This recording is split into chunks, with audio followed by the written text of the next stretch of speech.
follow. Caused our Savior to take flesh and submit to the cross.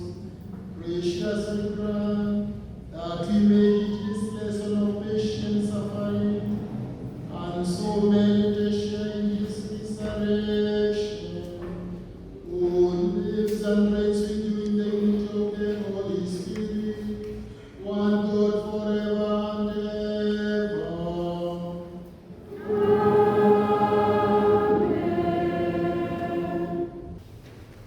A reading from the book of Isaiah. The Lord God has given me the tongue of those who are taught, that I may know how to sustain with a word him that is weary. Morning by morning he wakens. He wakens my ear to hear as those who are taught.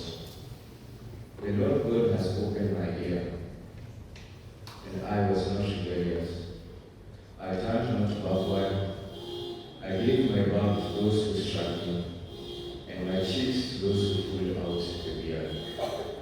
I hid not my face from shame and spitting, for the Lord God helps me. Therefore I have not been confounded. Therefore I have set my face like a flint, and I know that I shall not be put to shame. The word of the Lord.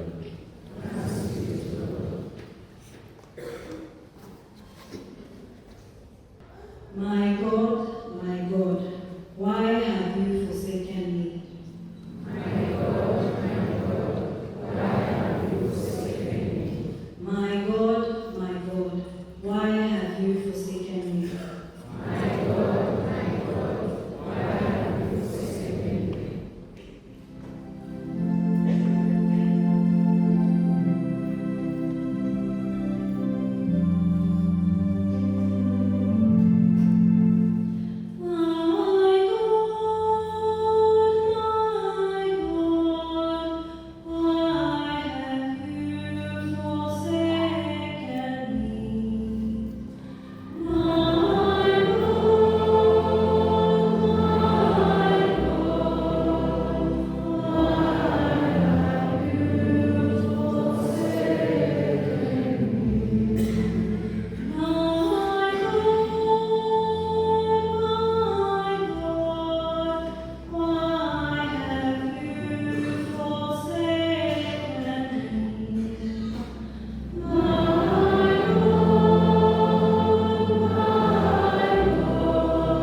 Philippians.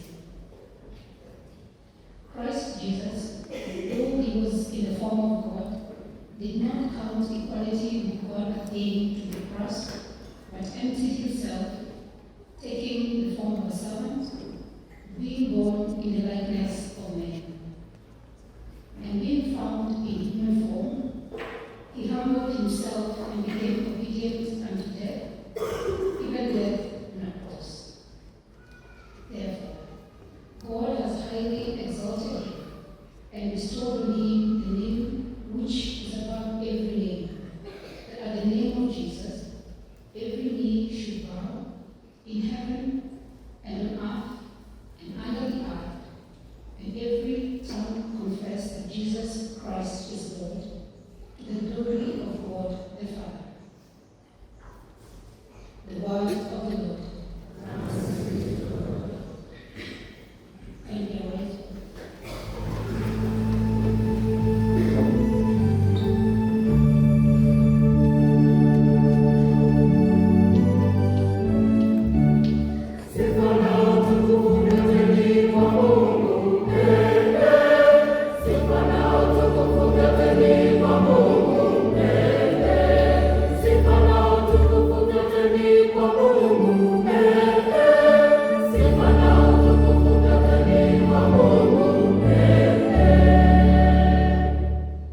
Christ became obedient for us unto death, even death on a cross. Therefore, God has highly exalted him and bestowed on him the name which is above every name.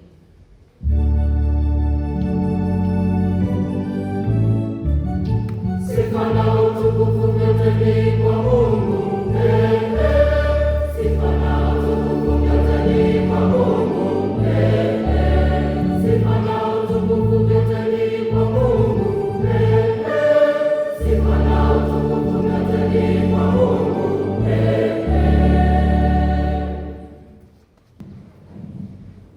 The Passion of our Lord Jesus Christ according to Matthew.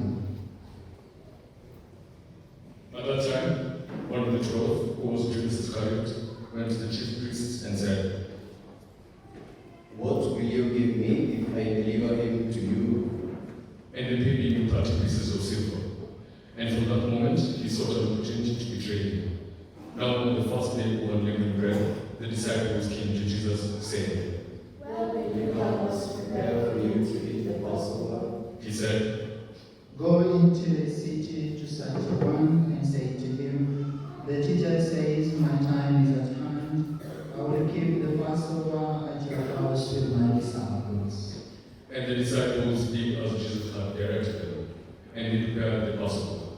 When it was evening, he sat at table with the 12 disciples, and as they were eating, he said, Truly I say to you, one of you will betray me. and they were very sorrowful, and began to say to him one after another. Is it I, Lord? He answered, He who has dipped his hand in the dish with me will betray me. The Son of Man goes as it is written of him, but woe to that man by whom the Son of Man is betrayed. It would have been better for that man if he had not been born. Judas, who betrayed him, said, Is it I, Master? he said to him, You have said so. Now as they were eating, Jesus took bread and blessed, and broke it and gave it to the disciples, and said, Take, eat, this is my body. and he took a chalice, and when he had given thanks, he gave it to them, saying, Drink of it, all of you, for this is my blood of the covenant, which is poured out for many for the forgiveness of sins. I tell you, I shall not drink again of this fruit of the vine until that day when I drink it new with you in my Father's kingdom. And when they had sung on him, they went out to the Mount of Olives. Then Jesus said to them, You will all fall away because of me this night, for it is written, I will strike the shepherd, and the sheep of the flock will be scattered. But after I am raised up, I will go before you in Galilee. Peter declared to him, Though they all fall away because of you, I will never fall away. Jesus said to him, Truly I say to you,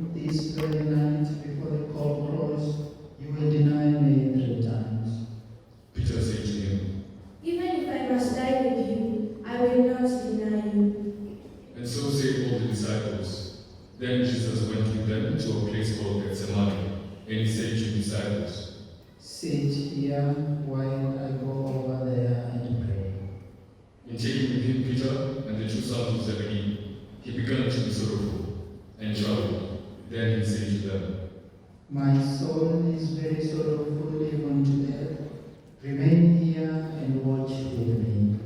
and going a little further, he fell on his face and prayed, saying, My Father, if it be possible, let this chalice pass from me. Nevertheless, not as I will, but as you will. And he came to the disciples and found them sleeping. And he said to Peter, So, could you not watch with me 1 hour? Watch and pray that you may not enter into temptation. The spirit indeed is willing, but the flesh is weak. again, for the second time, he went away and prayed. My Father, if this cannot pass unless I drink it, your will be done. And again he came and found them sleeping, for their eyes were heavy. So, leaving them again, he went away and prayed for the third time, saying the same words. Then he came to the disciples and said to them, Are you still sleeping and taking your rest? Behold, the hour is at hand, and the Son of Man is betrayed into the hands of sinners. Rise, let us be going. See, my betrayer is at hand.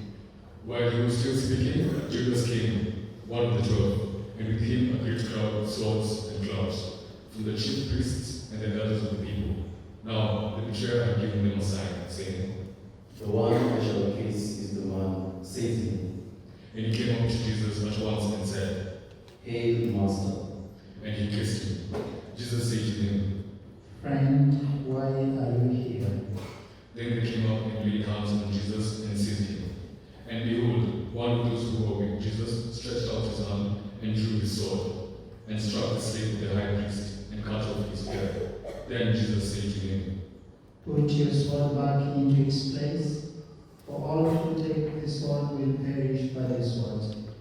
Do you think that I cannot appeal to my Father, and you will at once send more than 12 legions of angels? But how then should the scriptures be fulfilled, that it must be so? At that hour, Jesus said to the crowds, Have you come out against the robber with sword and clubs to capture me? Day after day I sat in the temple teaching, and you did not seize me. But all this has taken place that the scriptures of the prophets might be fulfilled. Then all the disciples deserted him and fled. Then those who had seized Jesus led him to Caiaphas, the high priest, where the scribes and elders had gathered. But Peter followed him at a distance, as far as the courtyard of the high priest. And going inside, he sat with the guards to see the end. Now the chief priests and the whole council sought false testimony against Jesus, that they might put him to death. But they found none. Though many false witnesses came forward, at last two came forward and said, This fellow said, I am able to destroy the temple of God and to build it in 3 days. And the high priest stood up and said, Have you no answer to me? What is it that these men testify against you? But Jesus was silent, and the high priest said to him, I adjure you by the living God, tell us if you are the Christ, the Son of God. Jesus said to him, You have said so, but I tell you, hereafter you will see the Son of Man seated at the right hand of power and coming on the clouds of heaven. Then the high priest tore his robes and said, He has uttered blasphemy. Why do we still need witnesses? You have now heard his blasphemy. What is your judgment? They answered. He deserves death. Then they spat on his face and struck him and slapped him, saying, Prophesy Say to to us, us, you Christ. Christ, who is it that struck you? Now Peter was sitting outside in the courtyard, and a maid came up to him and said, You also were with Jesus the Galilean. but he denied before them all, saying, I do not know what you mean. And when he went out to the porch, another maid saw him, and she said to the bystanders, This man was with Jesus of Nazareth. and again he denied it to them both. I do not know the man. After a little while, the bystanders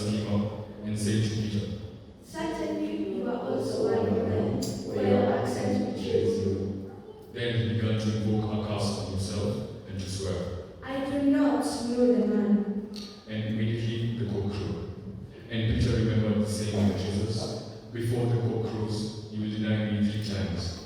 And he went out and wept bitterly.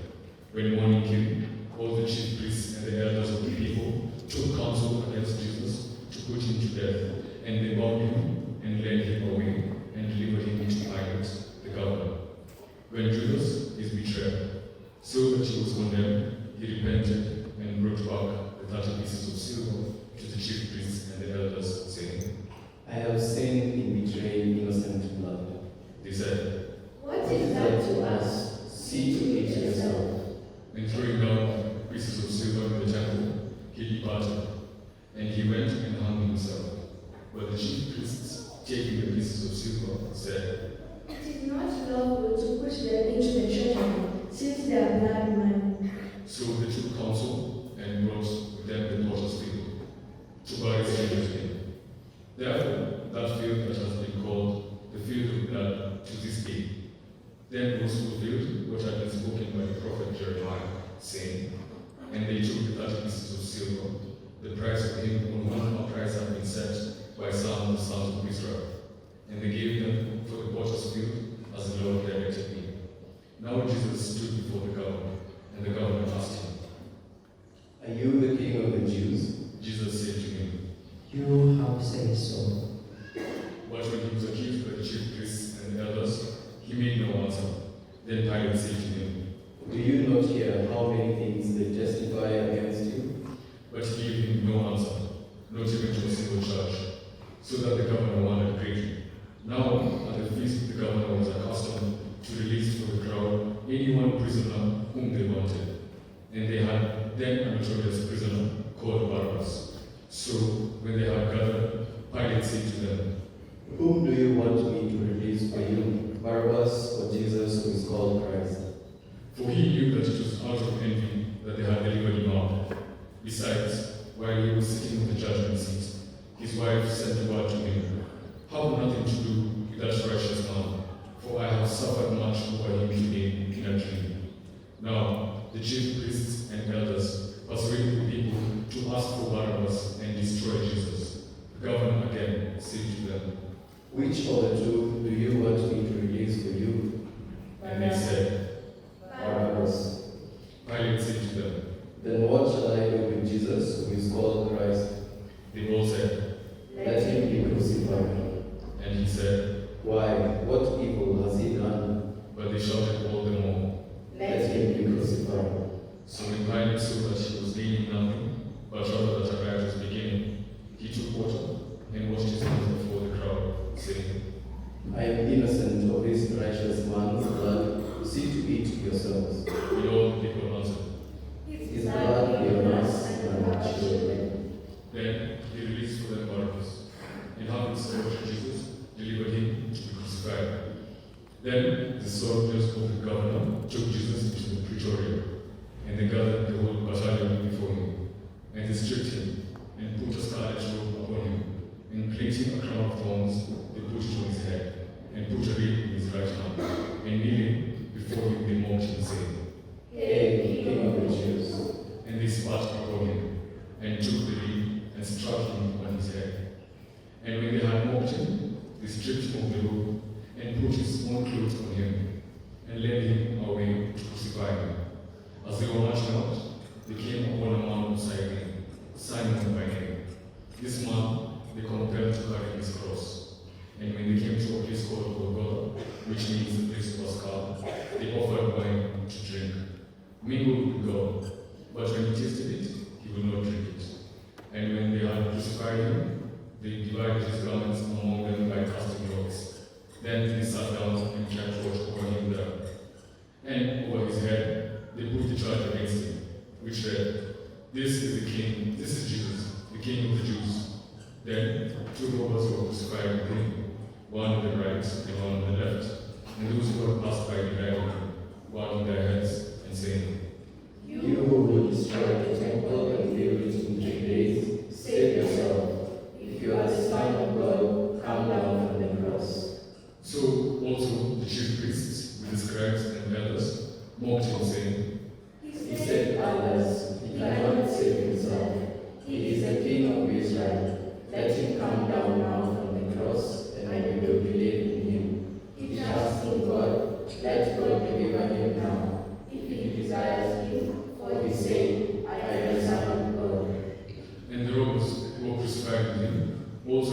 with the same man. Now, from the 6th hour, there was darkness over all the land until the 9th hour. And about the 9th hour, Jesus cried, and the loud voice, Eli, Eli, lama sabachthani. that is, My God, why have you forsaken me? and some of the bystanders heard him and said, This man is calling Elijah. and one of them, John, ran and took a sponge, filled it with vinegar, and put it on a ring, and gave it to him to drink. But the others said, Wait, let us see whether Elijah will come to save him. and Jesus cried again with a loud voice, and yielded his spirit.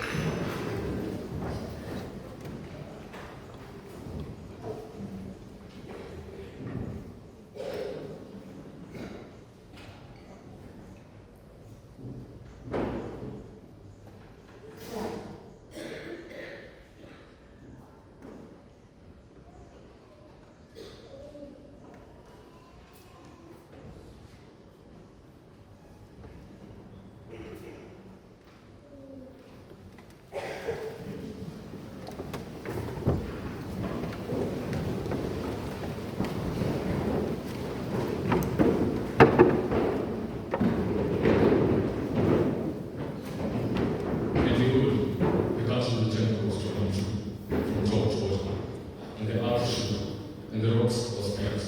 The tombs also were opened, and many bodies of the saints who had fallen asleep were raised. And coming out of the tomb after his resurrection, they went into the holy city and appeared to many. When the centurion and those who were with him, keeping watch over Jesus, saw the earthquake and what took place, they were filled with awe and said, Surely this was the Son of God. There were also many women there, looking on from afar, who had followed Jesus from Galilee, ministering to him, among whom were Mary Magdalene, and Mary the mother of James and Joseph, and the mother of the sons of Zebedee. When it was evening, there came a rich man from Arimathea, named Joseph, who also was a disciple of Jesus. He went to Pilate and asked for the body of Jesus. Then Pilate ordered it to be given to him, and Joseph took the body, and wrapped it in a clean linen shroud, and laid it in his own new tomb, which he had hewn in the rock. And he rolled a great stone to the door of the tomb, and departed. Mary Magdalene and the other Mary were there, sitting opposite the tomb. Next day, that is, after the day of preparation, the chief priests and the Pharisees gathered before Pilate and said, So, we remember how that Moses said when he was still alive, after 3 days I will rise again. Therefore, order the tomb to be made secure until the 3rd day, lest his disciples go and steal away and tell the people, he has risen from the dead, and the last word will be more steadfast. Pilate said to them, You have a guard of soldiers, go make it as secure as you can. So they went and made the tomb secure by sealing the stone and setting a guard. My dear brothers and sisters, as we gather here to celebrate this solemn occasion, we meditate on what has just taken place. From where we began with our procession and coming here to listen to the liturgy of the word, and also the passion account that we have just listened to. And therefore today we stand at the threshold of the greatest week in the Christian calendar. As we have begun with joy, singing with our palms in hands, with songs of Hosanna in the highest, welcoming Jesus Christ into Jerusalem, his own city, yet within few minutes of arriving here, the liturgy that led into the triumph entry now changes into tragedy.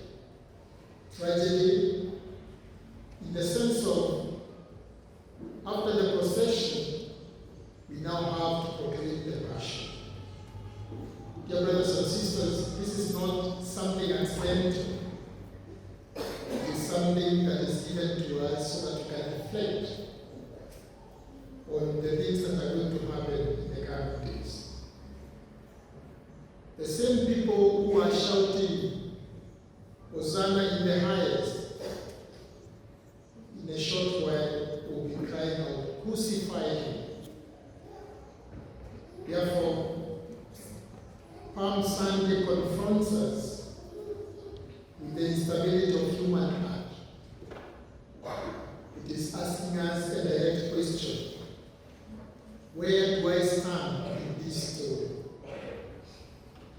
Dear brothers and sisters, Jesus enters Jerusalem not as a political king, not on war horses, but on a simple donkey.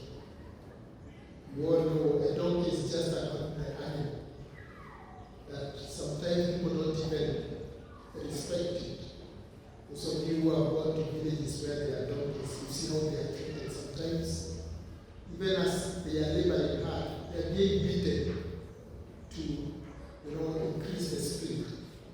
For those of you who see people who keep horses, they are taken care of nicely, where they stay, what they eat, and how they are treated. And therefore, Jesus choosing a donkey as an ordinary king is showing us his humility. He's showing us that his kingship is rooted in humility, in peace, and in self-giving love.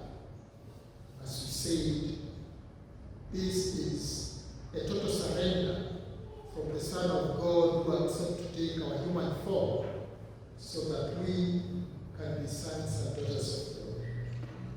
My dear brothers and sisters, for us today we are called to look at that model of Christ, our peaceful King, our humble King. His authority is not that of dominion. It is the kingship of service. As we are going to witness on Holy Thursday during the Last Supper, he is going to kneel down and wash his disciples' feet as an example of love and service. My dear brothers and sisters, this is also going to lead him to stretch his hands in love on the cross, inviting all of us to experience that love.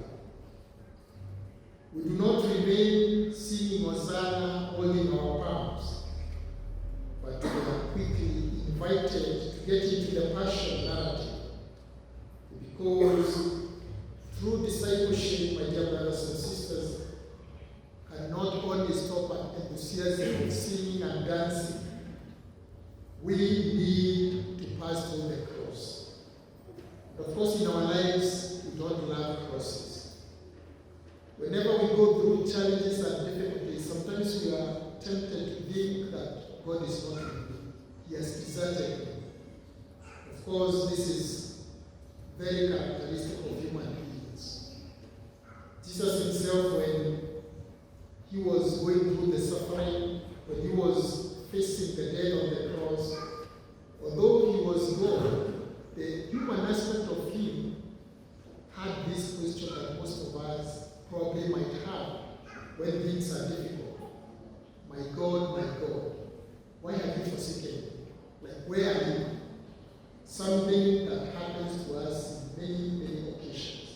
When we are sick, when we are going through difficulties in the families, probably you have children who are going through moments of alcoholism, moments of disobedience, maybe they have abandoned school, even that you have paid all the school fees and everything.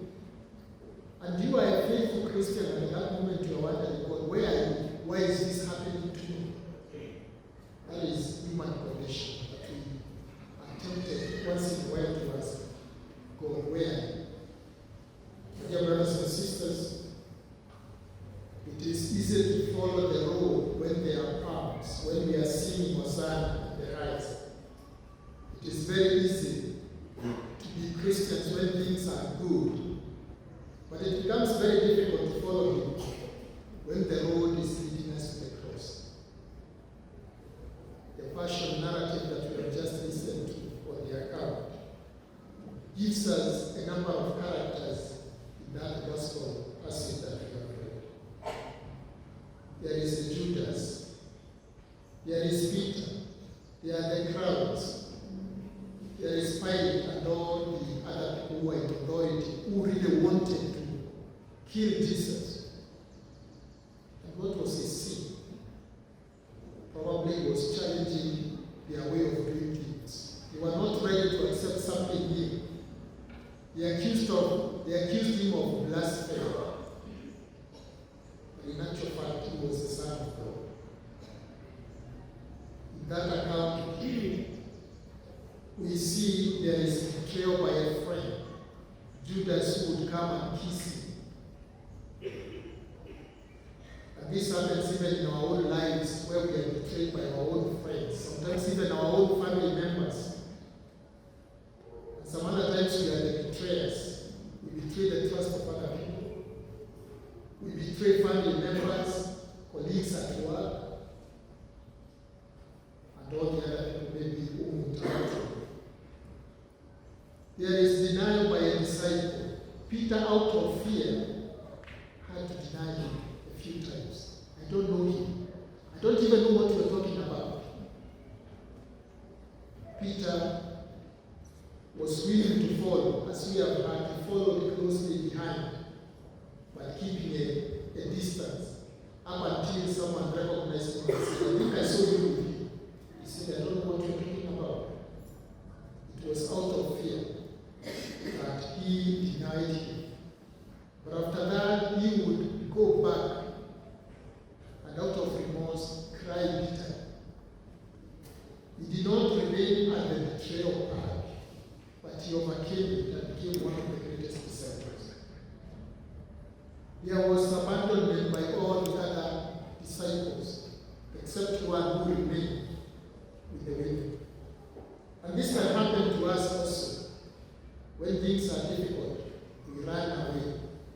We abandon those that we are supposed to protect, those that we are supposed to stand with in their suffering. My dear brothers and sisters, there were the authorities also. The injustice that they meted against Jesus. Even after listening to him and finding no fault, they still had to look for something to make sure that they crucify him. And in our society today, we can see injustice from various sides. Sometimes we just watch in silence. And when we are watching injustice in silence, what it means is that we are participating in it. Because we need to boldly challenge the things that are against our morality, the things that are against the laws that are set for us. My dear brothers and sisters, in the midst of all these, Jesus remained faithful. From betrayal, from denial, from abandonment, from injustice, he remained faithful up until he fulfilled the will of the Father. This is the heart of the Holy Week.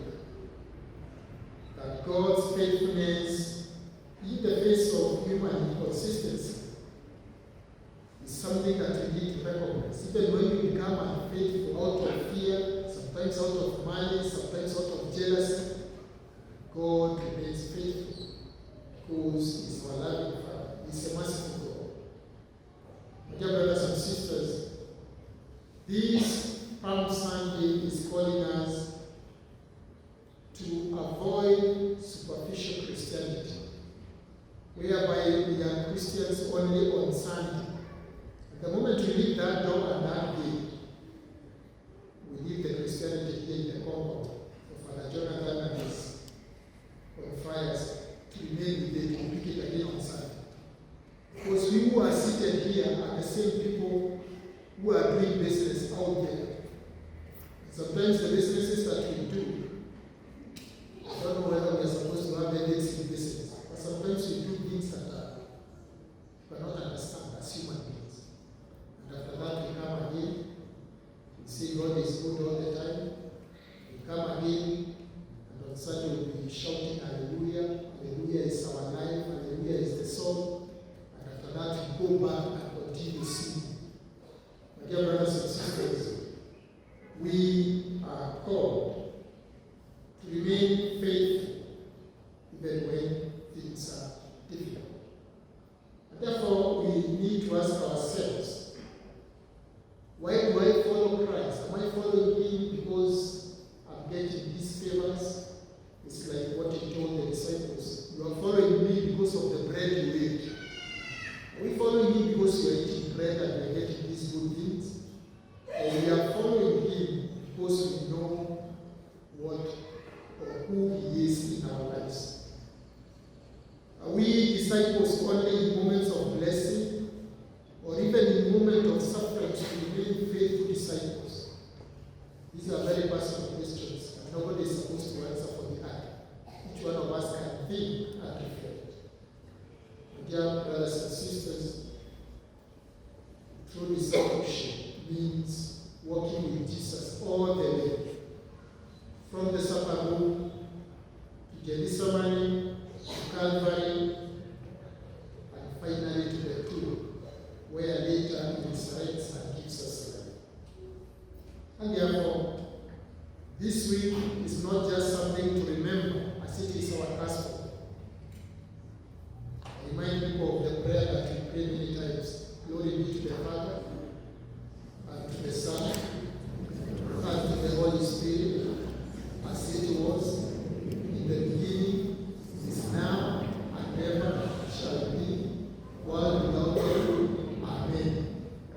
Some of us have that philosophy or principle of glory be. The way I was in the beginning is the way I am today, and is the way I will remain forever. Amen.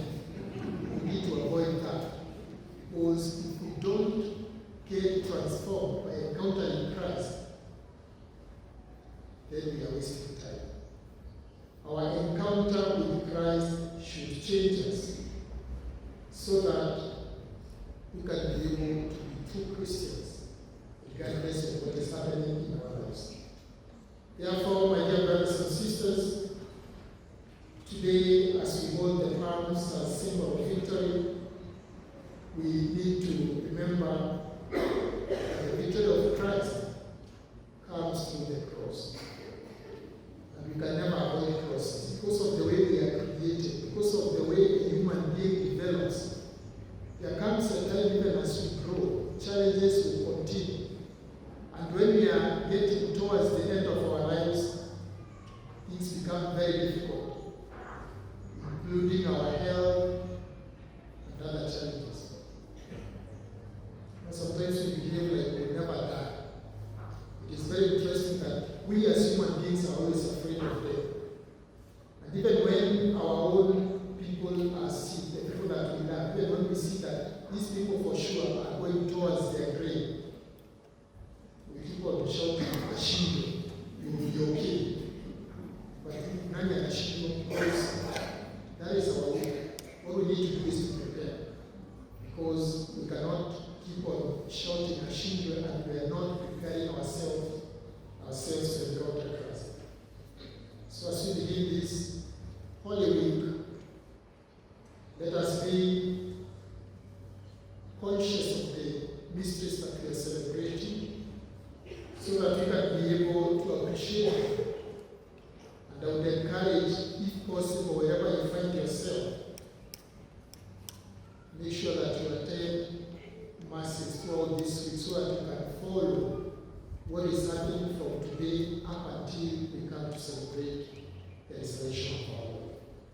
We pray to Christ that this day may bring a change of heart to all of us as we seek forgiveness, and also through the sacrament of reconciliation in the coming days, so that we don't just prepare physically for the celebration of Easter, but also to be ready spiritually, so that as He resurrects, we can resurrect in Him.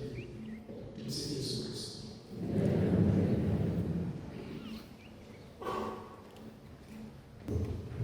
I believe in one God.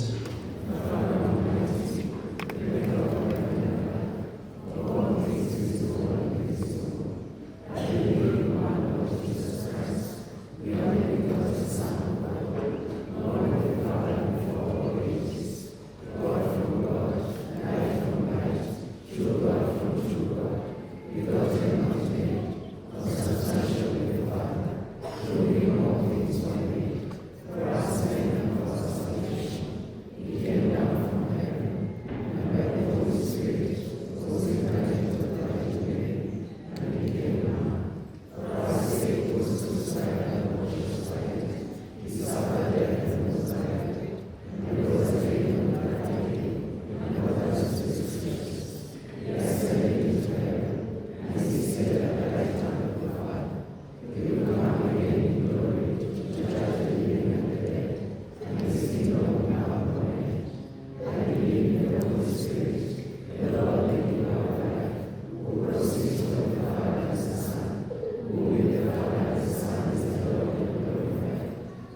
we accepted his passion and death with great faith in order to save us.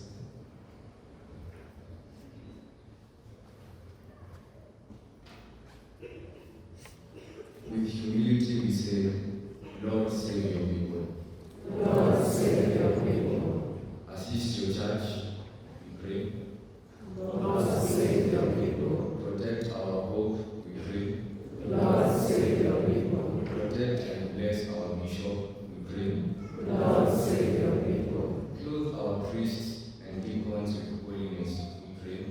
Lord, save your people. Strengthen religious men and women in their vocation, we pray. Lord, save your people. Bless all missionaries, we pray. Lord, save your people. Preserve peace among the nations, we pray. Lord, save your people. Give wisdom to those who make our laws, we pray.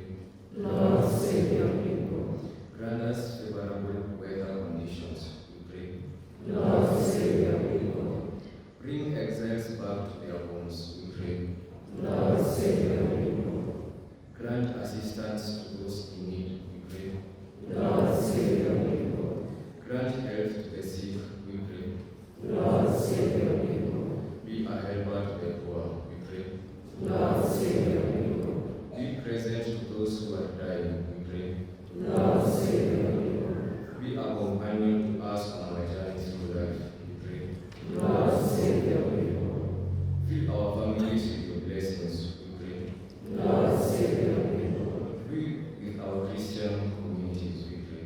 Lord, save your people. Strengthen us in faith, hope, and charity, we pray. Lord, save your people.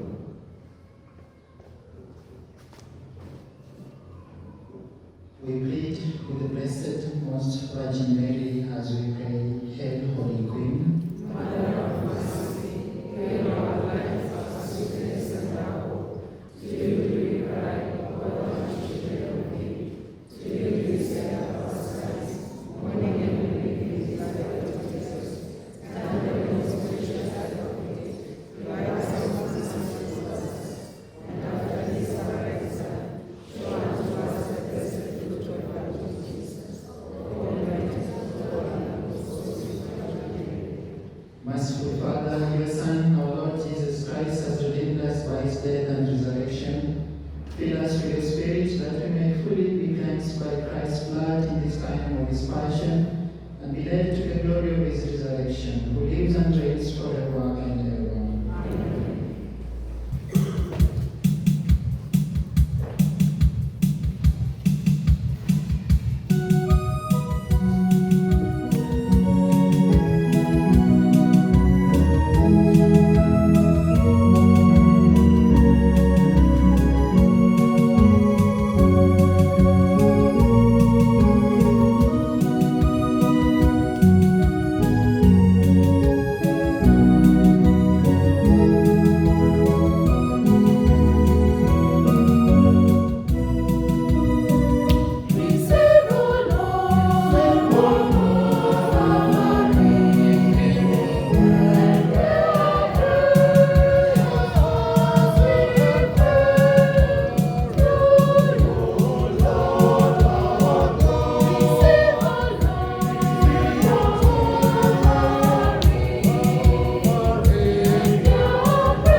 life to all things and made them whole. And you never cease to gather a people to yourself, so that from the rising of the sun to its setting, a pure sacrifice may be offered to you. Therefore, O Lord, we humbly implore you by the same Spirit, graciously make holy these gifts you have brought you for consecration, so that they may become the body and blood of the Son, our Lord Jesus Christ, at whose command we celebrate these mysteries. For on the night he was betrayed, he himself took bread, and giving you thanks, he said the blessing, broke the bread, and gave it to his disciples, saying, "Take this, all of you, and eat of it, for this is my body, which will be given up for you."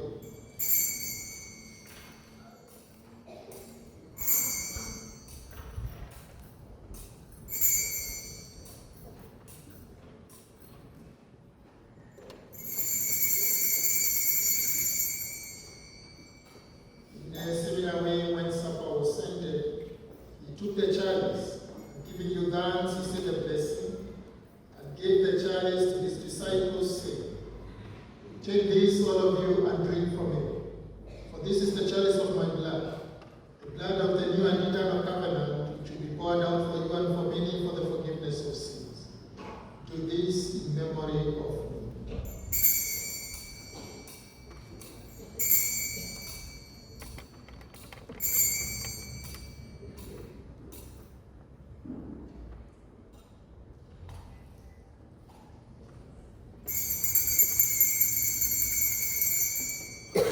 The mystery of faith.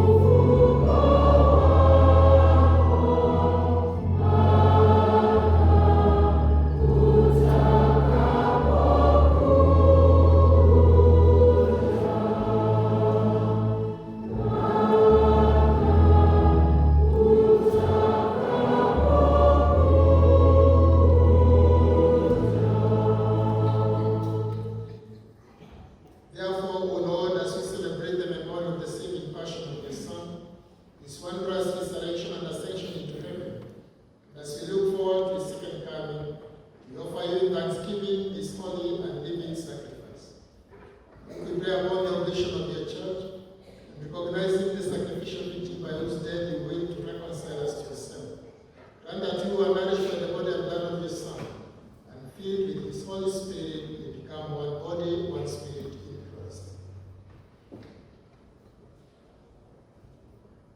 May he make of us an eternal offering to you, so that we may obtain an inheritance with the elect, especially with the most blessed Virgin Mary, Mother of God, blessed Joseph and Martyr spouse, so blessed apostles and glorious martyrs, St. John the Evangelist, and with all the saints, and whose constant intercession in your presence we rely on failure.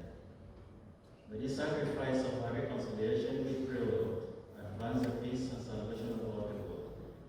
Please confirm in faith and charity your privilege on earth with your servant Leo the 14th, your bishop David Camus, and the other bishops, all the clergy and the entire people you have gathered before your throne. Please take graciously to the prayers of this family whom you have summoned before you. Your compassionate, merciful Father, gather to yourself all your children scattered throughout the world. To our departed brothers and sisters, and to all who are pleasing to you at their passing from this life, give kind admittance to your kingdom. There we hope to enjoy forever the fullness of your glory, through Christ our Lord, through whom you restore the world all that is good.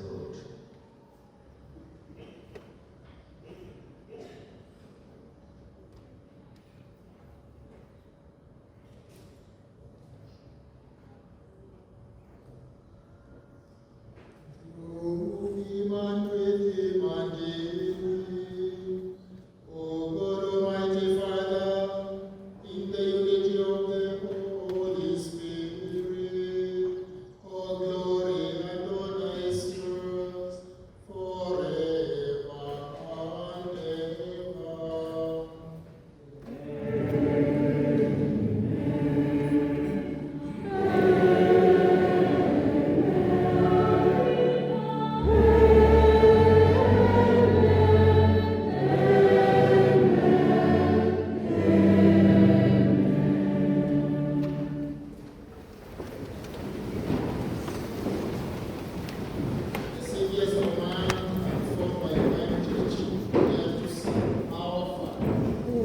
as in heaven. Hallowed be your name.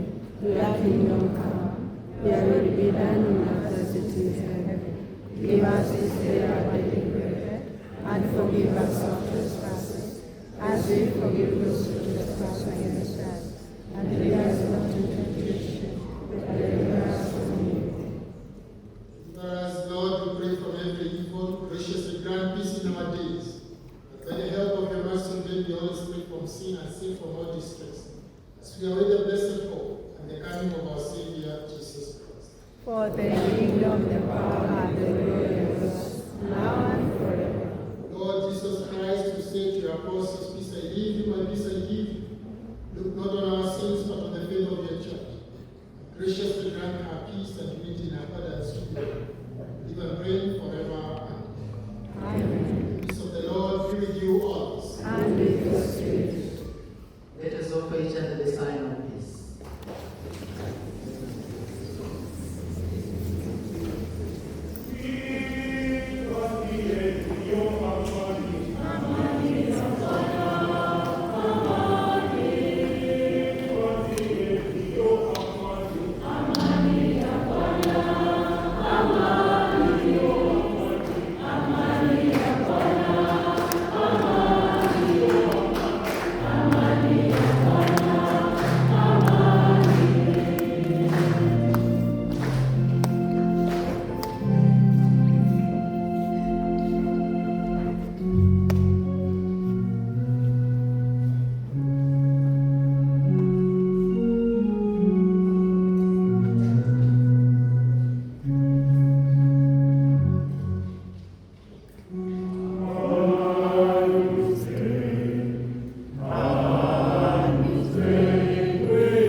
opportunity to welcome you in our parish and also to thank you for celebrating this wonderful Mass for us and also for the wonderful homily.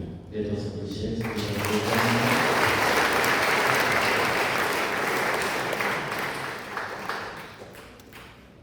We are very happy to have you in our midst because I think 3 days you are elected as the bishop and this is your first Mass after your elevation. So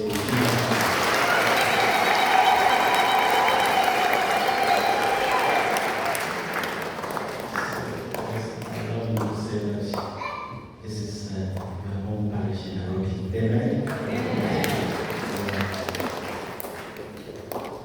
There are many parishes in this diocese. There are many religious houses in this diocese. There are many institutions in this diocese. But you choose to be with us today. We are very happy.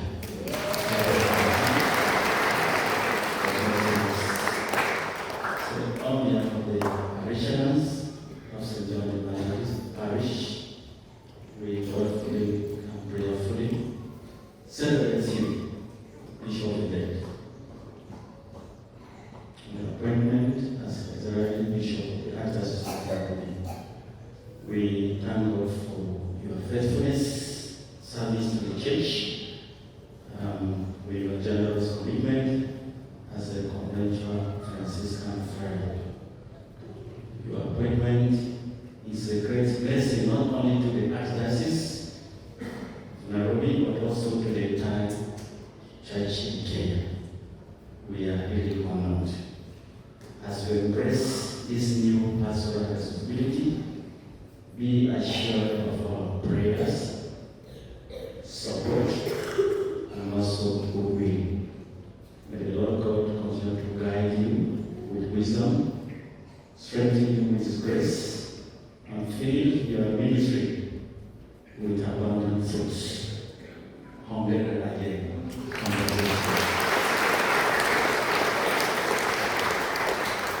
And God bless you abundantly in your episcopal mission. Asante sana, asante sana. Karibu tena, tena, tena, tena, tena. Amen. So now in unity, I say, Lord, give us a final blessing. Karibu sana, Bishop.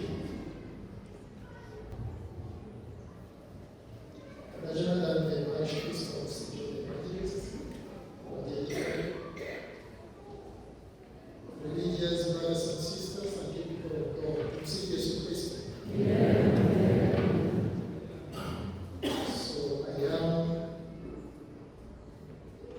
Mr. Obed, whom the Pope picked from some unknown village in Mary. He was here, Bishop. I'm still recovering from the shock because it's happening every day. But I'm so grateful to Father Jonathan for allowing me to participate in the Mass here today and to also celebrate this Mass. My community is near Maris, then I have another community somewhere near Tangaza. My order is Conventual Franciscan Friars, but I'm also by extension the Franciscan Servant of Mary Queen of Love, because I'm assisting the week in the leadership issues. So I just ask you to pray for me as I prepare myself to take up this role. I promise you my prayers, and we will work together. Someone was commenting somewhere where I was in Tino that to say the Pope has selected a Gen Z as